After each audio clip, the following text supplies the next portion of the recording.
Chantal Collot-Dumont, merci de nous recevoir au château de Chaumont-sur-Loire. Vous êtes directrice du domaine de Chaumont. Il se passe beaucoup de choses en ce moment à Chaumont, mais malheureusement, on ne pourra pas le voir. Oui, pour l'instant, les expositions d'art contemporain sont installées, mais elles n'ont pas de visiteurs puisque nous sommes fermés depuis le 15 mars. Les tulipes blanches, les milliers de tulipes blanches et des tulipes pourpres attendent les visiteurs. C'est un spectacle magnifique dont je suis une des rares personnes à pouvoir en profiter.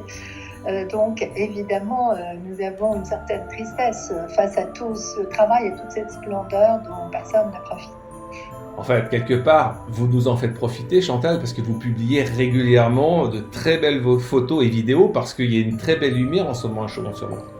Oui, je ne peux pas résister. Je dois dire qu'il y a à la fois des fascinations qu'exercent sur moi ces paysages et ces fleurs, et puis cette volonté de partager la beauté. Je crois que ça fait du bien à ceux qui sont confinés dans des lieux urbains. Quand on est dans le béton et dans le ciment, je pense que recevoir des images de nature très, très colorées et très poétiques, ça donne de la force. Alors, le printemps est en avance, malheureusement. Oui. Alors, qu'est-ce qu'on ne pourra pas voir en termes de floraison, Chantal ? Je pense qu'on ne pourra pas voir les tulipes. Ces tulipes extraordinaires qu'on a plantées 160 000 bulbes. Alors, il y a eu d'abord les jonquilles, les narcisses qui sont actuellement en fin de vie.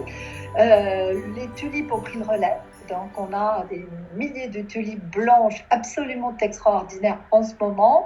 Et puis, dans la cour de la ferme, près de l'entrée, on a des associations chromatiques extraordinaires, des tulipes violettes, mauves, roses.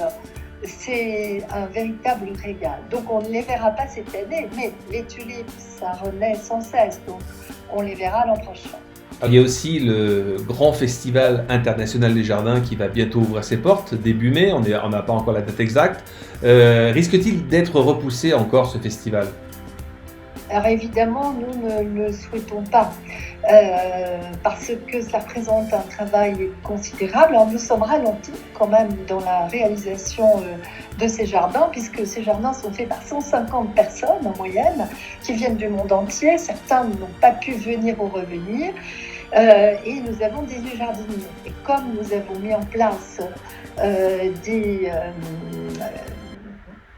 systèmes d'éloignement des uns et des autres pour protéger tous ceux qui interviennent à Chaumont-sur-Loire, nous sommes naturellement beaucoup moins nombreux, mais avec une détermination sans faille, avec une volonté extraordinaire. Certains de nos jardiniers, notre intendant, certains personnels sont là pour aider au redémarrage de ce grand vaisseau qu'est Chaumont-sur-Loire. Nous allons avoir des équipes la semaine prochaine moins nombreuses, mais qui vont travailler sur les jardins. Donc nous, on devrait pouvoir être prêts en mai, en espérant que nous aurons l'autorisation d'ouvrir, parce que pour nous, c'est vital de pouvoir accueillir du public, c'est vital pour notre équilibre économique.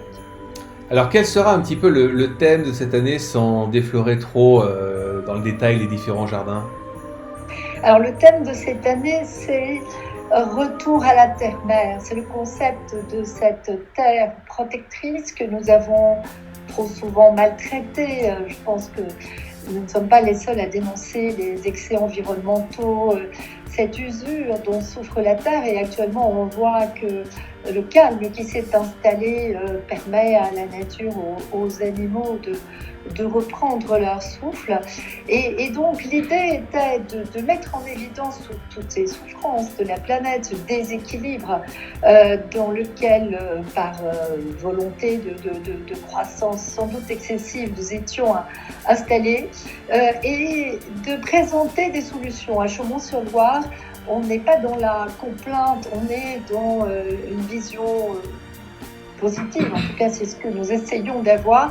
Et nous avons demandé aux concepteurs de proposer des idées intéressantes, des techniques anciennes ou contemporaines qui nous permettraient d'avoir une meilleure relation avec la terre, avec la nature, avec les jardins. Chantal, merci de nous avoir reçus au domaine de Chaumont-sur-Loire. On se donne rendez-vous très vite pour l'ouverture Oui. peut-être de ce Festival international des jardins et Oui. pour découvrir vos nombreux artistes dont vous faites part et découvrir chaque année le talent. Merci Chantal, à vite, à bientôt. Merci Philippe, à très bientôt.